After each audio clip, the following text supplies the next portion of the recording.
So how you doing? This is Daniel with Flipping Reality Homes. I am here with Carlos right now from Do Right Foundation. Do Right Foundation LLC. And I am over here at a flip house that I bought about 3 weeks ago. We had a little bit of delay from the rain and a little hurricane that came through, so we had to wait on actually doing this foundation. I couldn't really have any of my guys doing the exterior or the interior because, you know, once we lift up the house and stuff, just starts to change, and kind of wanted to wait for this to get done first. But I'm going to take you here and show you what the house looks like right now. I'm going to walk around here with Carlos just to kind of get some knowledge on what's involved with doing these foundation issues, and that, you know, people always get scared of it or flipping a house that has foundation issues. And I'm here to tell you today that you don't need to be scared if you got the right person to do the job. It's a lot of work, right? But tell me a little bit about what's involved with actually doing these foundations. What do you look for when you first come to a house? When I first roll up on the house to look, I walk around it. Well, first I walk to the inside and see how it's, you know, moving up and down where it's moving at. And then I'll come outside and look under it and just try to get an idea which way the floor joists run. I look at the beams, I look at the wood underneath it and what condition it's in. And if it's rotted, I note it down. Like on this side of the house, when I looked at it, I could tell there was inconsistencies running down the side with the way the beam was set up. So real quick, let's walk inside and show me exactly what you mean by what are you looking for on the inside of the house.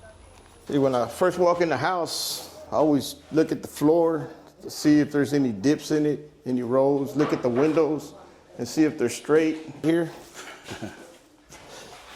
In the middle of the floor, and it bounces.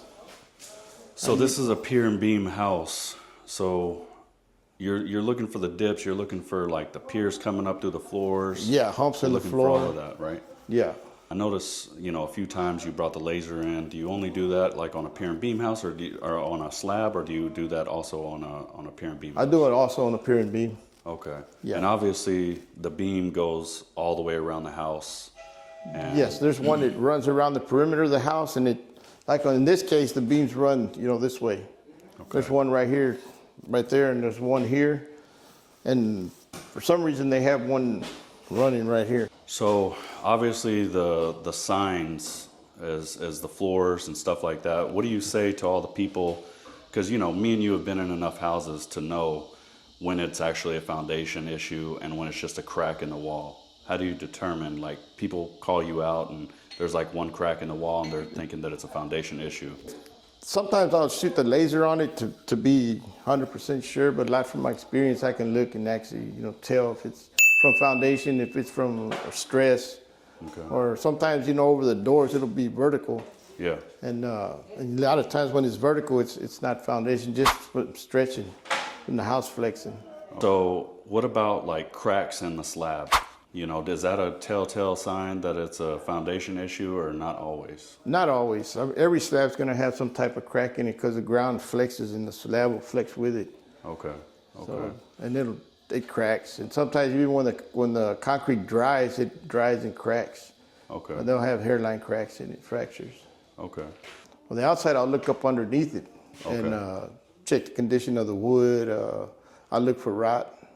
Okay. Let's go ahead and take a step outside and tell me what you're looking at. So this is the outside of the house, and pretty much the whole house probably got to be lifted, but. All right, on this side of the house over here, when I came to look at it, I noticed that the front part it had joists the wall was framed all the way to the ground. And then back in the middle where one of my guys sitting at right here, it was sitting, you know, a little higher. And then this back piece was framed a little higher up, so it was in different stages. So when you do when you're noticing those kind of things, I mean, you already know that the cinder blocks and everything needs to go in. What are you doing exactly? You're jacking it up you're doing one side at a time, and then you're going to the other side, or how are you able to like really level the house? We started on this outside wall and got it level all the way across, and then we're gonna move from the outside. We're gonna move in across to the other side. Okay. And on this particular house, are you doing, when you go towards the middle of the floor, what do you call it, the beams that run across? Yeah, we're going to be, we're sitting up on the beams. So are you going to replace most of those? If they need to be replaced, yeah. Okay. Okay. Does that like make the middle part of the house sag a little bit more? Yeah, it'll, when, it depends if the house is falling to the outside, it should straighten it up around 6 feet back. And then you move from that point, you go another 6 feet and 6 feet until you get to the other end. I'm going to show you kind of what they're doing here. They had to actually rebuild the sides. There was nothing to really like be able to lift the house. So they had to actually rebuild some of the side, and I'll show you a little shot of that.